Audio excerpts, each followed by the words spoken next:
आज हमारे साथ में जो गेस्ट है अभी बैक स्टेज में, वो इंडिया के सबसे पॉपुलर मैथमेटिक्स के टीचर्स में से एक है। उनका जो यूट्यूब चैनल है उसके ऊपर 2 मिलियन से ज्यादा सब्सक्राइबर्स हैं और करोड़ों व्यूज है।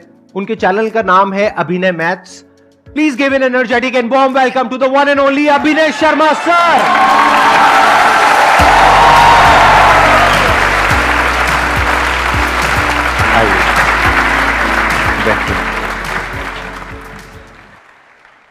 आप आई थिंक एक तो मैथमेटिक्स पढ़ाते हैं और एक गवर्नमेंट एग्जाम्स की भी आप तैयारी कराते हैं, राइट? और आपका अपना एक इंस्टीट्यूट भी है प्लस ऑनलाइन आपका यूट्यूब चैनल है। बट मैंने फ्री एजुकेशन पे ज़्यादा फोकस किया है। मतलब ये ट्रेंड जो कि यूट्यूब पे भी फ्री पढ़ाया जा सकता है स्ट्रक्चरल वे में, ये हमने शुरू किया। उससे पहले कोई कंप्लीट पढ़ाने के बारे में नहीं सोचता था। यूट्यूब को लोग ऐसे लेते थे कि यार ये प्रमोशनल है, बट हमने कंप्लीट सिलेबस किया और बच्चों से वो कनेक्टिविटी बनाए रखी कि आप यहाँ से पढ़ के भी सेलेक्ट हो सकते हो। और मैंने खुद अपने आप को पहले प्रूव भी किया कि मैंने 5 बार वो एग्ज़ाम क्वालिफाई किया। तो हमेशा से ये था कि बच्चों को क्लास में सिर्फ पढ़ाना मेरा मकसद नहीं होता था। मैं कहता था कि इनको बांधे रखना बहुत ज़रूरी है।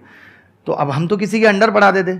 तो एक दिन आगे हमारी कोचिंग इंस्टीट्यूट ऑनर ने मेरे को इतनी बुरी तरह झाड़ा, बोली आप संदीप महेश्वरी नहीं है और वो मैथ्स के लिए रखा हुआ है यहाँ पे, हमें ये काम कराना होगा तो हम संदीप महेश्वरी को बुला लेंगे। तो मैं 2012 में पहली बार मैंने कहा इसने ऐसे क्यों बोला। फिर मैंने तब आपको पहली बार जाना और उसके बाद बहुत सारे वीडियोज मैंने आपके देखे हैं और हमेशा बच्चों को भी कहा है और अपने अपने तरीके से बातों को आगे ले जाया है कि भाई इस तरीके से आप तैयारी करो, ये दिक्कतें आएंगी, सबके साथ आती हैं। मैंने संदीप जी मतलब जो लोग मुझे क्रिटिसाइज करते थे ना, मैं उनको भी कह दिया। मैंने कहा सुनो 4 साल बाद बताएंगे तुम्हें कि हम क्या हैं। कुछ नहीं है। सन 2014 में रोटी का जुगाड़ नहीं कर पा रहा था और मेरा रिजल्ट आया और उसमें मेरा सिलेक्शन प्रॉपर ठीक तरीके से नहीं हुआ तो मेरे रिश्तेदारों ने मेरी जान ले ली कॉल कर करके। मैंने कहा भाई सुनो, तुम्हें लग रहा ना बहुत बड़ी चीज है, कोई बहुत बड़ी चीज नहीं है, निकाली नहीं हमने, अलग बात है। और मैंने कहा आज तुम्हें पूछने की जरूरत पड़ रही है कि मैं क्या कर रहा हूं, लेकिन 4 साल बाद जरूरत नहीं पड़ेगी, तुम्हें अपने आप पता चल जाएगा कि मैं क्या कर रहा हूं। तो वो मुझे लगता है कि कह दो ना, शुरू से ही कमाल है। मतलब तो एक प्रेशर आ जाता है यार अब तो करना है। और एक चीज और भी होती है कि मैंने बहुत, संदीप जी जैसे आजकल चल रहा है, मैं नाम कमाने के पीछे नहीं भागा कि मुझे बहुत व्यूज या सब्सक्राइबर चाहिए। मुझे लगा कि एक कम लोग जाने लेकिन सम्मान की नजर से जाने कि हमने अच्छा किया है। मैंने देखा आपकी शुरुआत हुई थी बुलंदशहर से, राइट? बुलंदशहर में और गांव तब है। आप बहुत ही छोटे लेवल से एक लोअर मिडिल क्लास फैमिली से आप आते हैं। लोअर नहीं, हमारा तो ये हाल था जी कि 3 महीने केवल चटनी से रोटी चल रही है, सब्जी भी अफोर्ड नहीं कर पा। अच्छा, नॉट इवन मिडिल क्लास। हाँ, मतलब वहां से लेकर के आज जो आपका सफर है, आज मैंने देखा आपकी वीडियोस में आपने कई जगह पे बताया कि आपके पास में मर्सिडीज है, राइट? मेरे पास 9 अलग अलग ब्रांड्स की कार है। मेरा छोटा बच्चा 1 साल का, उसके पास भी 2 सीटर कार है। सर हमें भी कभी घुमा दो। मैं शुरू से थोड़ा सा बता देता हूं कि मैंने प्राइमरी स्कूल से पढ़ाई की 5th क्लास तक। लेकिन जो मुझे एक चीज अपनी लगती है, जो मैंने पिताजी से भी, कि जीतना एक आदत है। आप ये नहीं कह सकते कि मैं तब ऐसा करना अच्छा शुरू करूंगा। जीतना एक आदत मतलब घर में 3 भाई बहन है तो उनमें भी मैं सबसे आगे हूं, काम करने में भी। पिताजी का बिस्तर लगाना मैं सबसे आगे लगा दूंगा। तो जीतना एक आदत है जो डेवलप करनी पड़ती है। चाहे भले ही मैं घर की छत पे क्रिकेट खेल रहा हूं, लेकिन वहां भी मुझे जीत की भूख है। तो ये भूख डेवलप करनी पड़ती है। और जहां तक परेशानियों की बात है, तो परेशानियां तो हमेशा रहेंगी, तब भी थी, आज भी हैं, सिर्फ वजह बदलेंगी। हमें लगता है आज ऐसा ये नहीं है मेरे पास, इसलिए मैं ये नहीं कर पा रहा। कल को कुछ और नहीं होगा, लेकिन फिर भी करते रहना है। जो समस्याएं आएंगी उनसे सिर्फ एज ए वैक्सीन लेना है। जैसे लोग कहते थे कोविड हो गया तो अब ना कोविड की एंटीबॉडीज बन गई। तो अगर दिल टूट गया ना तो समझो एंटीबॉडीज बन गई, अगली बार टूटेगा ना तो फर्क नहीं पड़ेगा।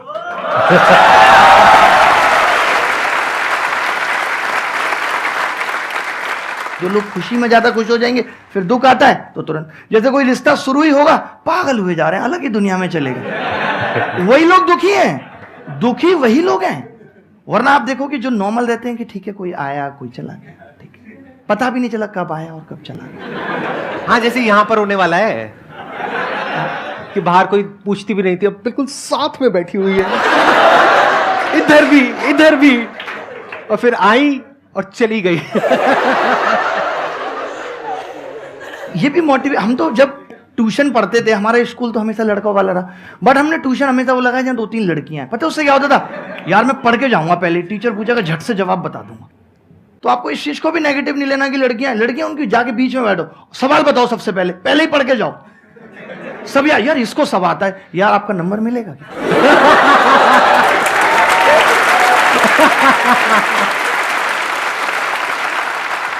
उसके बाद 6th 7th 8th क्लास तक हमने गांव में अपना जीवन बिताया। 6th 7th एक स्कूल था, 8th में दूसरे स्कूल में गए। वो स्कूल कोएड था, लड़कियां भी उसके अंदर पढ़ती थी। मेरे को तो कोएड भी अभी 2014 में पता चला उसको कोएड बोलते हैं। मैं जब दिल्ली में 2012 में आया था, मुझे एक्सक्यूज मी मेट्रो में कोई बोलता था, मुझे लगता था ये मुझसे बात करना चाह रहा है।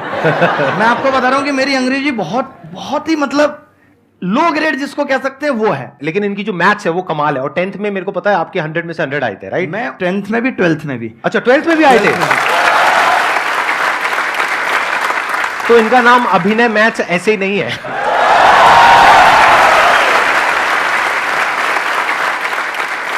हमारे टाइम पे पास होना इज ए बिग चैलेंज, कि आप अगर पास हो गए हो तो ये बड़ी बात है। क्योंकि हमारी क्लास में जब मैं 60 बच्चे थे तो उसमें 24 फेलियर थे जो पिछले साल फेल हो चुके थे। उनको भी पास कराने की मैंने जिम्मेदारी ली थी। मैंने कोशिश करूंगा सवाल बताने, क्योंकि गणित में ही फेल हो रहे थे वो लोग, और गणित अपना अच्छा था। 10th में तो मुझे बहुत हाई ग्रेड फीवर भी था, बट मैंने पेपर अपना आधे टाइम में निपटा लिया था। वो कैसे ऐसा हो पाया था, क्योंकि मैं ना गणित बहुत पढ़ता था। जैसे बहुत पढ़ने का मतलब है कि मैं कॉपी पे कॉपी बना रहा हूँ। मैंने बिजनेस चालू कर दिया था। सरकारी स्कूल में कुछ हो ना हो काम चेक होता है, तो मैं बच्चों को ना वो गणित की कॉपियां बना बना के बेचता था। 10 की कॉपी 5 का पेन, डबल रेट 30 रुपए।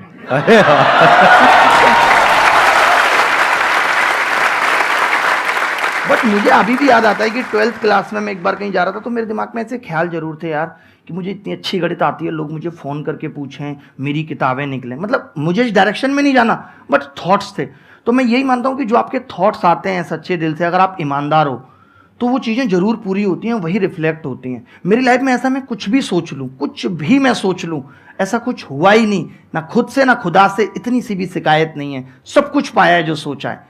तो सच्चे मन और ईमानदारी से अगर काम करो तो ऐसा कुछ नहीं है जो पाया नहीं जा सकता, कुछ भी अचीव कर सकते हो। बहुत बढ़िया। तो जब मैं दिल्ली आया था ना, तो मैं अपने घर वालों को भी ले आया गाँव से। तो मेरी माँ ने यही कहा कि तू हमारा खर्चा निकाल लेगा, पिताजी का तभी बिजनेस चल नहीं रहा।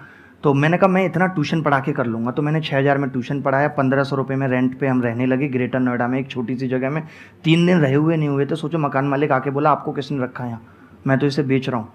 मैं उस दिन मेरी आंखों में आंसू आ गए कि मतलब हम यहाँ शिफ्ट हुए हैं ऐसे तैसे मैनेज करके, अब यहाँ से निकलना पड़ेगा। बट मैंने अपने पिताजी को देखा है जीवन में, मैंने उनको कभी ये नहीं देखा आज टेंशन है नींद नहीं आ रही। मैंने ये सीखा उनसे, लाइफ में कितनी भी टेंशन रहो रात को सो जाओ, सुबह बात करेंगे, जो भी होगा सुबह बात करेंगे, रात में तो कुछ नहीं कर सकते। वहां से हमने वो चेंज किया।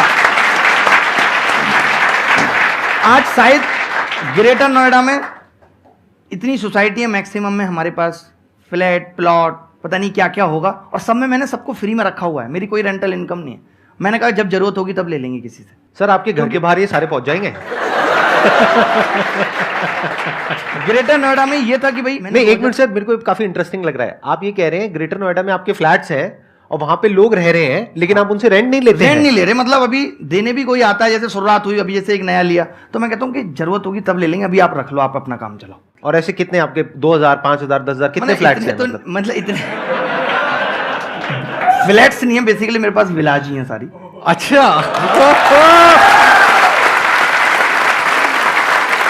सर थोड़ा बहुत हंसी मजाक चलेगा ना, प्लीज बुरा मत मानना। हाँ मैं कंफर्टेबल हो गया, मतलब मुझे हंसी मजाक बहुत पसंद है। मुझे लगता है कि जीवन में ऐसा नहीं कि सीरियस दिखना जरूरी नहीं है कुछ भी करने के लिए। आप अपने काम के प्रति सीरियस रहो, लेकिन ये नहीं कि मैं हाथ भी हिलाऊंगा और ऐसे कर।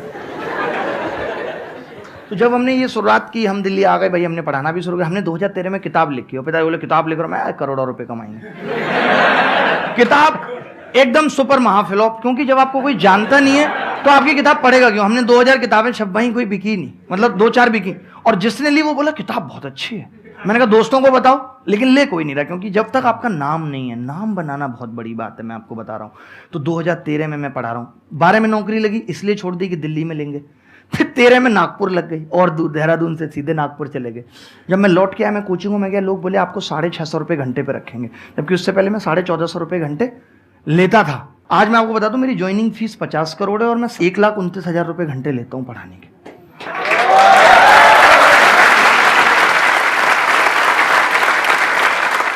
को थोड़ा झटका लगा है, तो मैं थोड़ा समझना चाहूंगा। आप क्या कह रहे हैं? मेरी ज्वाइनिंग फीस 50 करोड़ रुपए जैसे है। मैं अभी कहीं पढ़ा रहा हूँ, कहीं काम कर रहा हूँ, आप आगे बोलो कि यार अब आप हमारे यहाँ आ जाओ वहां से छोड़ के सब कुछ, तो मैं 50 करोड़ डिमांड करूँ। कराए मैंने अभी कल परसों किसी को।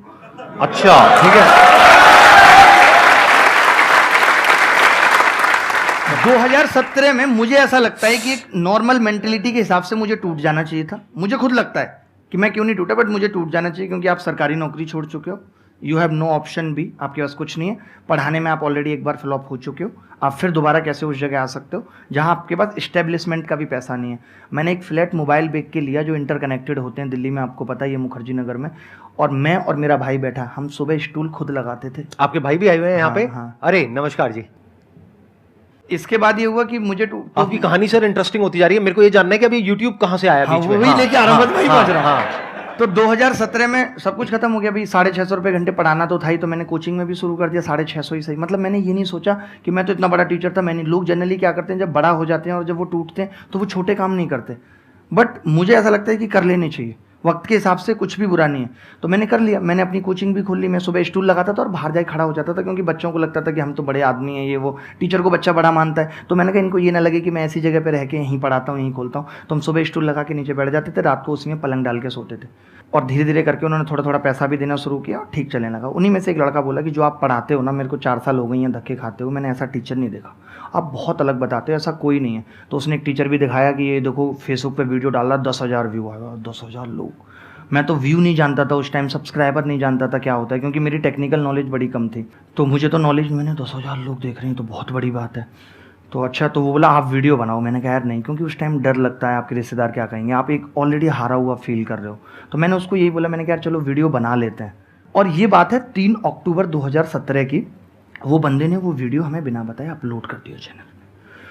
6 दिन के अंदर वो वीडियो, उसके 701 सब्सक्राइबर थे, 1 लाख सब्सक्राइबर उस टाइम पे हो गए और 1 मिलियन लोगों ने देखा। आपकी पहली वीडियो ही वायरल हो गई? वायरल हो गई थी पहली ही, डायरेक्ट। ये नहीं कि कई बनाई है, ठीक है।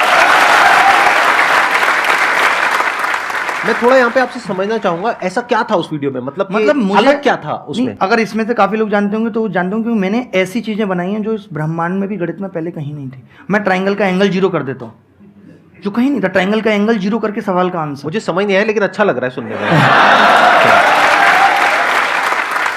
मेरे कॉन्सेप्ट ये थे कि रेक्टेंगल को लात मार के समचतुर्भुज बना दो, रोम्बस बना दो। अच्छा। इस तरीके के कॉन्सेप्ट थे कि स्क्वायर को लात मारो तो ये बन जाएगा। तो नहीं, तो आपकी उस पहली वीडियो में ऐसा क्या खास था कि इतनी तेजी से ये जल्दी वायरल हो गई? मैं बताता हूँ। उसमें ये था कि मैंने जो चीजें बताई थी, जिन क्वेश्चंस को करने में लोग फंस रहे थे और 2-2 3-3 मिनट लेते थे, उसका मैंने एक ऐसा जुगाड़ बता दिया था कि ये लगाएं। और वो एक बड़ा जेन्युइन जुगाड़ था। मुझे अभी भी लगता है कि वो पहले किसी ने क्यों नहीं सोचा, मैंने ही क्यों सोचा। तो एक बहुत क्लियरिटी, जैसे लोग कहते हैं कि आज वैल्यू पिट कर लो, तो मैंने उस पर क्लियरिटी थी कि क्यों कर लो और कब कर लो। और मैंने उसमें अपनी किताब का नॉर्मली जिक्र किया था। लोगों को लगा ये आदमी ऐसा क्या बता रहा है, इसकी किताब में क्या होगा। मेरी किताब पर डे 5-5-6 लाख की बिकने लगी। किताब है ही नहीं, एग्जिट ही नहीं कर रही, फ्लॉप हो चुकी, तो पढ़ी है, छपा ही नहीं हमने, लेकिन वो बिकने लगी वेबसाइट से। वो बड़ा मजा आने लगा। भाई को बोला भाई किताब ऑर्डर दे दो यार, किताब ऑर्डर दे दो। फिर मैंने कहा अपना चैनल बना लेते हैं। मैंने अपना चैनल बनाया, मुझे लगता है कुछ 8 महीने से कुछ दिन कम थे, 1 मिलियन लोग जुड़ गए थे 8 महीने में। और सिर्फ 121 वीडियो थी, और वो भी सिर्फ गणित की, पढ़ाई का कंटेंट बनाना। उस टाइम पे शायद हम सेकंड ऐसे यूट्यूब चैनल थे जिसके 1 मिलियन थे। उससे पहले और लोग ऑर्गेनिक। एज कितनी थी तब आपकी? 26 साल कुछ महीने का था मैं। तो मतलब अभी आप 31 साल के हो? 31 साल का। लगते नहीं हो सर, मतलब मेंटेन किया हुआ है। अब दो मैंने बच्चे आपको बोला, अभी मुझे बोल दो। आप मुझसे भी यंग लग रहे हो। अच्छा, थैंक यू। इतने पॉजिटिव हैं आप। पॉजिटिविटी चेहरे की ग्लो है। ये लोग तो क्रीम और पार्लर में ऐसे ही फंसे पड़े हैं। असलियत तो पॉजिटिविटी में ही ग्लो है।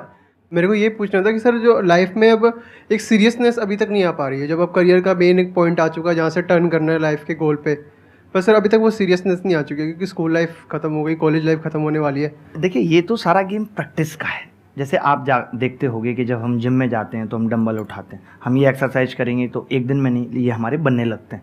ठीक है, मेरे हैं, मैं कभी जिम गया नहीं, बाई बर्थ।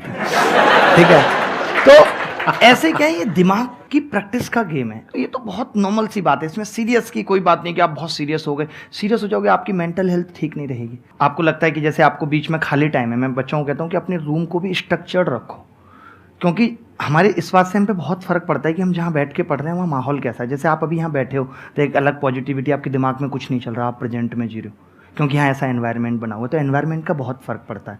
ये नहीं कि आपकी 4 किताबें वहाँ पड़ी हुई हैं, निक्कर वहाँ पड़ी हुई है, तौलिया वहाँ पड़ी। आप रूम भी ऑर्गेनाइज वे में रखो, अपनी टेबल पे बैठ के आप सोचो कि आपने 2 घंटे पढ़ लिया, धीरे धीरे करके टाइम बढ़ेगा, 1 घंटा बढ़ाओ, 1 घंटा लगाना, आपको पता है कि इसी से कुछ होगा।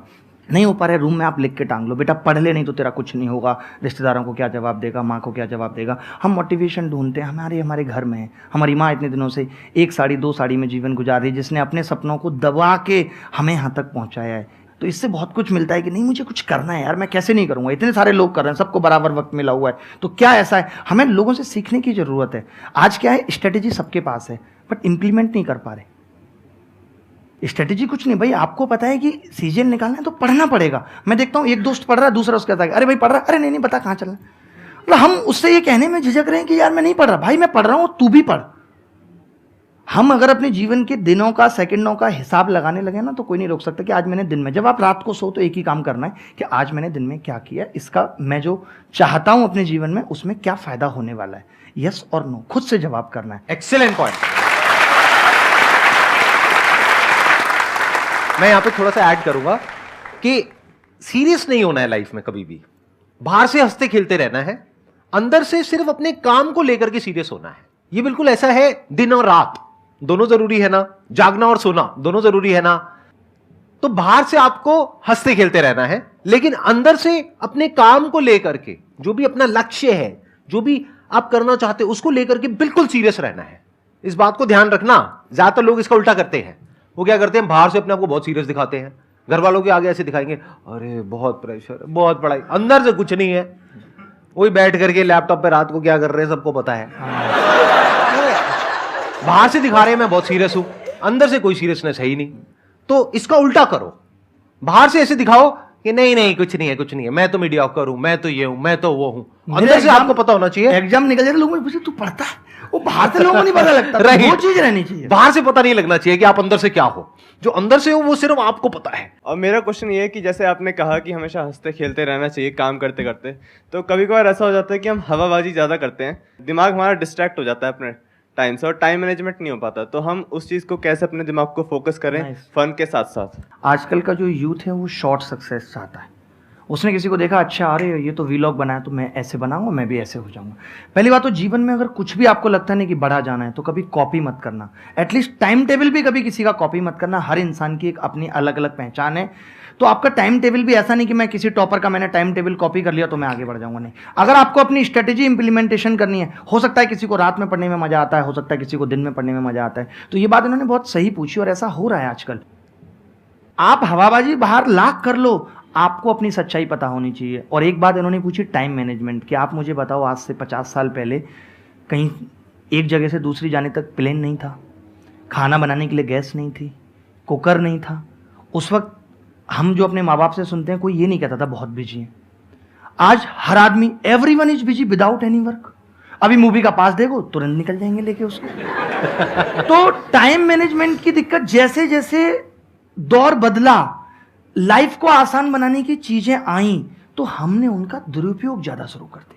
लाइक मोबाइल इसलिए आया कि एक इंफॉर्मेशन पहुंचानी है, बट हम उस इंफॉर्मेशन से, आज आप कितने लोग आप में से ऐसे होंगे कि मोबाइल जिस काम के लिए उठाते हैं, हालत ये वो भूल जाते हैं और पता चलता है इंस्टाग्राम व्हाट्सएप पे जिस काम के लिए मोबाइल उठाए वही भूल गए। सोशल मीडिया पे आपने अपने 2-3 घंटे 4 घंटे खराब कर दिए तो उसके बाद में आप पढ़ने लायक हालत में भी नहीं रहोगे, क्योंकि बॉडी पूरी स्टिफ हो जाएगी और माइंड भी धज्जियां उड़ जाएगी। रिग्रेट होगा उसके बाद, राइट। तो ये भी समझो कि किस तरह से अपने टाइम को यूटिलाइज करना है। बाहर खेलने जाओ, वो हम नहीं करेंगे। हम क्या करेंगे, कंप्यूटर पे बैठ करके वीडियो गेम्स खेलेंगे। अरे उसकी बजाय आप बाहर खेलो ना, जाकर के 1 घंटा खेलो, 2 घंटा खेलो, 3 घंटा खेलो, कौन रोक रहा है। वो आपको पढ़ने में मदद ही करेगा, क्योंकि आपकी फिजिकल फिटनेस बेटर होगी, उससे मेंटली भी आप बेटर फील करोगे। ये जो होता है ना, कई बार माइंड में बहुत सारे थॉट चलने लग जाते हैं, एक ऐसी स्टेट आ जाती है जब कुछ समझ नहीं आ रहा होता है कि क्या करें। वो इसलिए है क्योंकि आप बैठे हुए हो और एनर्जी अंदर अटकी हुई है। उसको रिलीज करो, जा करके पार्क में दौड़ लगा करके आओ, आधा घंटे की, 1 घंटे की। जब कभी मेरे साथ में ऐसा होता है तो मैं तो सीधा जाता हूं, जॉगिंग करता हूं।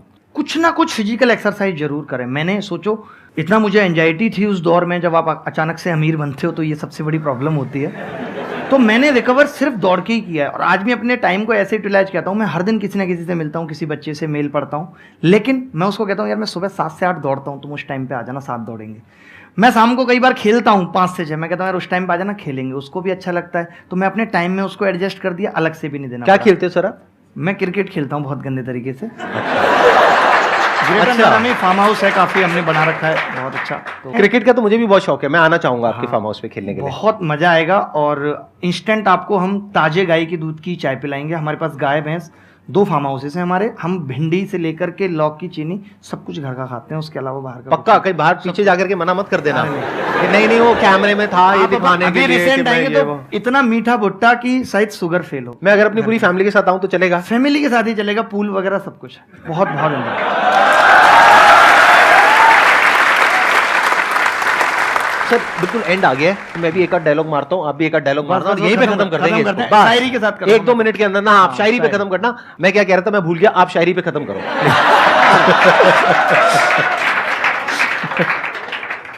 जैसे कहा था ना कि जीतना एक आदत है, जब आपके अंदर सारी क्वालिटी आ जाती है ना आगे बढ़ने की, तो वो स्टेट पैदा हो जाती है कि अब मुझे डर नहीं किसी गुमराही का, हर रास्ता तुझ तक जाता है। मुझे खोने का डर ही नहीं है, मेरे पास इतने रास्ते हैं कि मैं अपनी मंजिल पे ही पहुंचूंगा। एक मैं कहता हूं कि मुझे याद तुम हो, लेकिन मुझे याद भी है अपनी, कभी यूं भी याद आओ मैं खुद को भूल जाऊं। जब हम कुछ करते हैं ना तो खुद को भी भूल जाएं, इतने डूब जाएं उस चीज में, तब जाके कुछ बड़ा होता है। और परेशानियां हमेशा आएंगी, गम मेरे साथ बड़ी दूर तक गए, पाई ना मुझ में थकान तो वो खुद थक गए। गम को sir thank you so much for coming sir, बहुत मजा आया, बहुत बढ़िया सेशन। मुझे ऐसा लग रहा है कि कोई बड़ा भाई किसी जन्म का बिछड़ गया है। अरे सर